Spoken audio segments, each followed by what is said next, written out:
Hello everyone, आज हम start करने वाले हैं स्ट्रक्चर ऑफ सीड। सीड के स्ट्रक्चर को देखते हैं कि सीड किससे बनी होती है। तो सबसे पहली चीज बता दूं, सीड दो चीजों से मिलकर बनती है।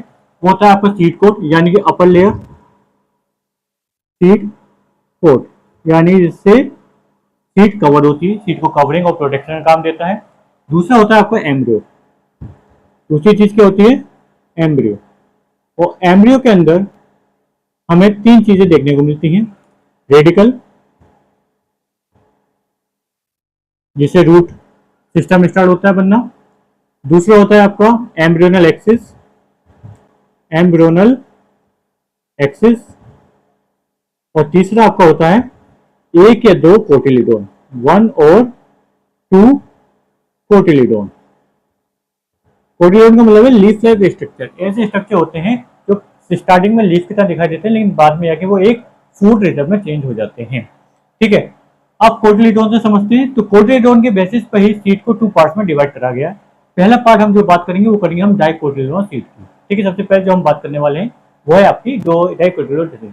एक चीज बता दूं, सीड का वैसे दो तीन लेक्चर में बता चुका हूं मैं। सीड जो फॉर्मेशन होता है सीड का वो होता है ओव्यूल से। ठीक है, ओव्यूल जब फर्टिलाइजेशन करेगा तो ओव्यूल जब फर्टिलाइज हो जाएगा यानी कि पोलिन ग्रेन उसे मिल जाएगा, तो पोलिन ग्रेन से वो जब फर्टिलाइज होगा तब जाके आपका क्या बनता है, सीड का फॉर्मेशन होता है और ओवरी जो होती है वो फ्लूइड में चेंज हो जाती है। ठीक है, अब डाइकोटिलेडोन सीड की बात करूं तो इसके अंदर कितने कोटिलीडोन होंगे? टू। पहली चीज तो यही है, इसके अंदर दो कोटिलीडोन देखने को मिलते हैं। और इसकी जो सीड कोड होती है, ठीक है, सीड कोड पे टू लेयरिंग देखने को मिलती है हमें। इसकी सीड कोड होगी उसके ऊपर दो लेयरिंग होगी। अपर वाली जो होगी, जो ऊपर की तरफ होगी, उसको बोलते हैं हम टेस्टा। और अंदर वाली जो होगी, इनर जो होगी, उसको बोलते हैं टेगमेन। ठीक है, अपर जो लेयर होती है सीड कोट की, जैसे सीड कोट जो ऊपर का दिखाई दे रहा है, सीड कोट की जो ऊपर की लेयर होती है उसको बोलते हैं हम टेगमेन, वो टेस्टा। और अंदर वाली को जो बोलते हैं वो बोला जाता है टेगमेन बोला जाता है। दो नाम है, सिंपल से नाम है, कोई ऐसी चीज नहीं है। ठीक है, दूसरी चीज हाइलम हमें दिखाई देता है। अगर सीड कोट को आप ध्यान से देखें तो आपको हाइलम दिखाई देगा। हाइलम क्या होता है? हाइलम है अटैचमेंट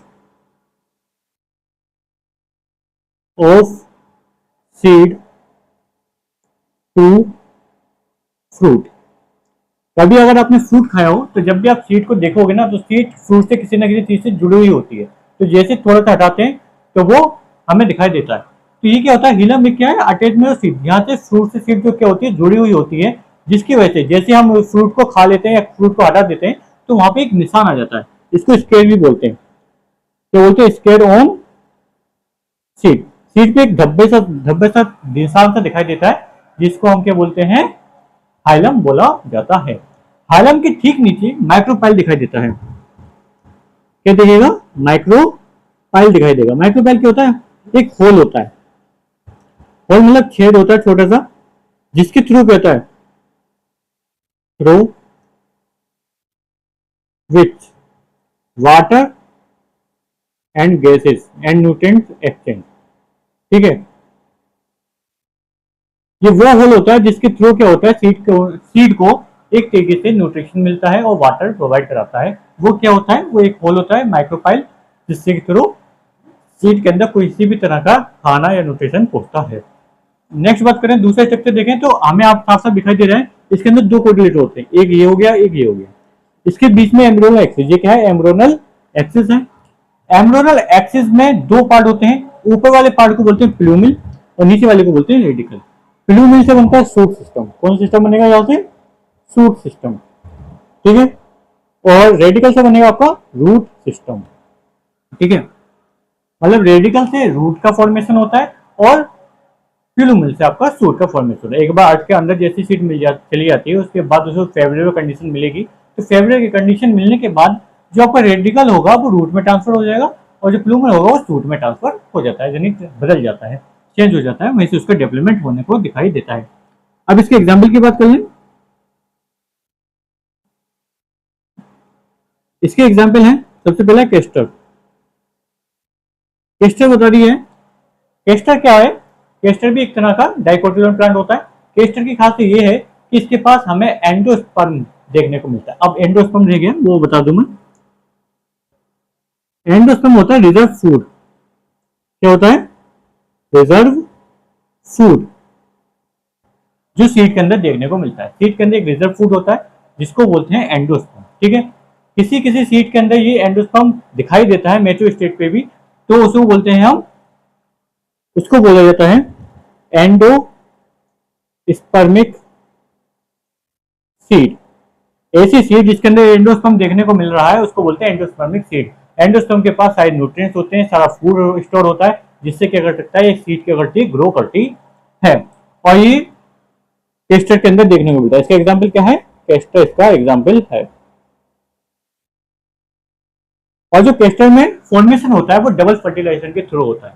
ठीक है, इसमें क्या होगा, डबल फर्टिलाइजेशन देखने को मिलता है। डबल फर्टिलाइजेशन का मतलब पोलिन ग्रेन आएंगे और 2 एग से जाके फर्टिलाइजेशन करेंगे, फ्यूजन होगा उनका, और एक से बनेगा आपका एंडोस्पर्म और दूसरे से वो चेंज हो जाएगा आपका इसके अंदर, सीड के अंदर चेंज हो जाता है।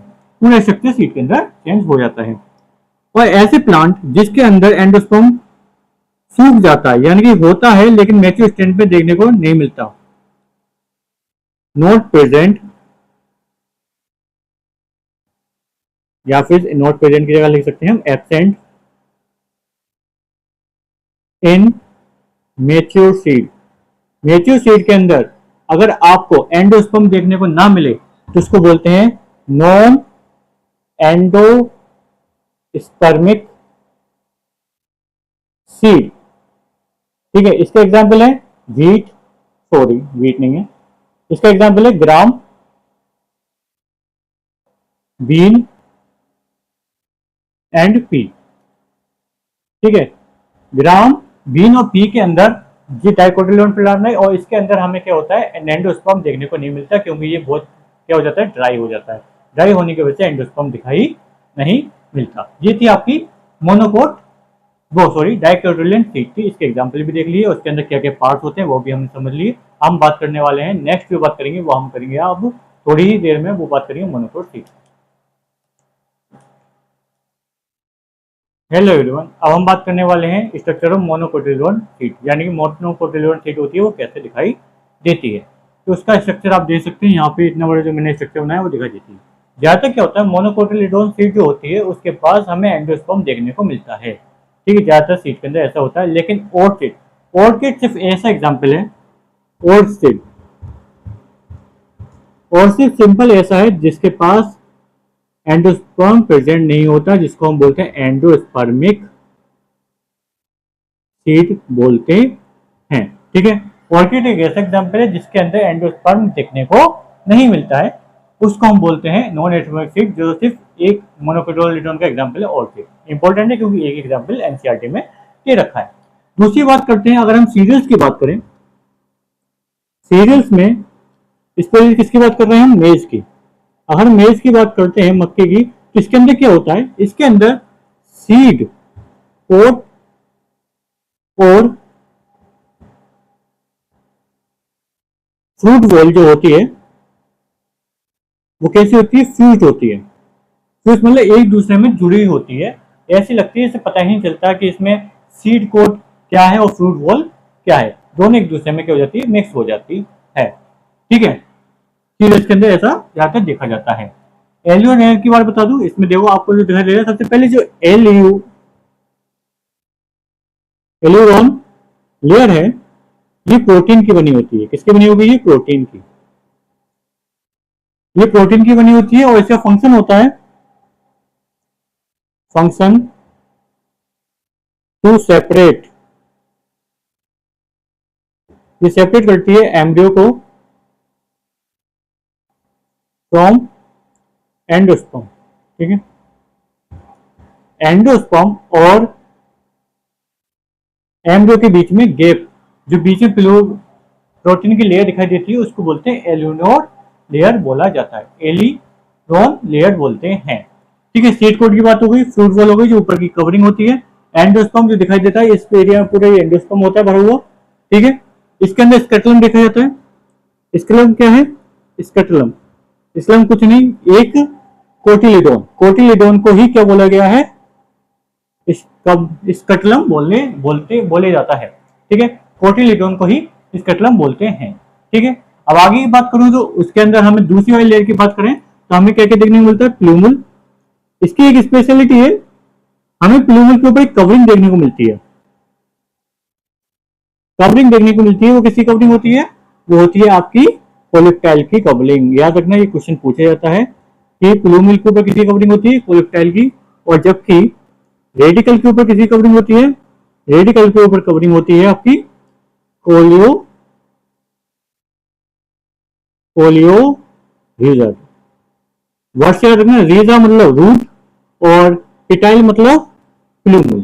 ठीक है, कोलेप्टाइल जो कवर करता है, प्रोटेक्शन का काम करता है, वो करता है सूट का, सूट को प्रोटेक्ट करता है, यानी कि वो इसको प्रोटेक्ट कर रहा है, प्लूमल को प्रोटेक्ट करता है। जबकि आपका जो रूट का होता है यानी रेडिकल होता है, रेडिकल को प्रोटेक्ट कौन करता है, रेडिकल को प्रोटेक्ट करने वाला होता है आपका कोलियोरिजा, जो कि रूट के फॉर्मेशन में हेल्प करता है।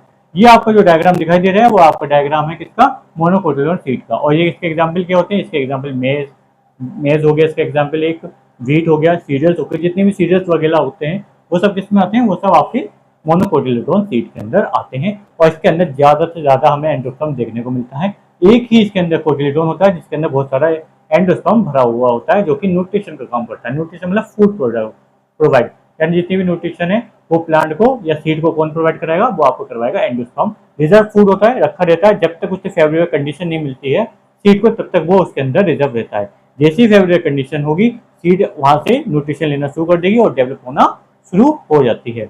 ये हो गया आपका आज का complete morphology of seed. Morphology seed आज हमने खत्म कर लिए। अब कल जो बचा वो इस चैप्टर का लास्ट टॉपिक बचेगा, वो भी बचेगी आपकी फैमिली, वो हम नेक्स्ट लेक्चर में यानी कल पढ़ते हैं। आज के लिए थैंक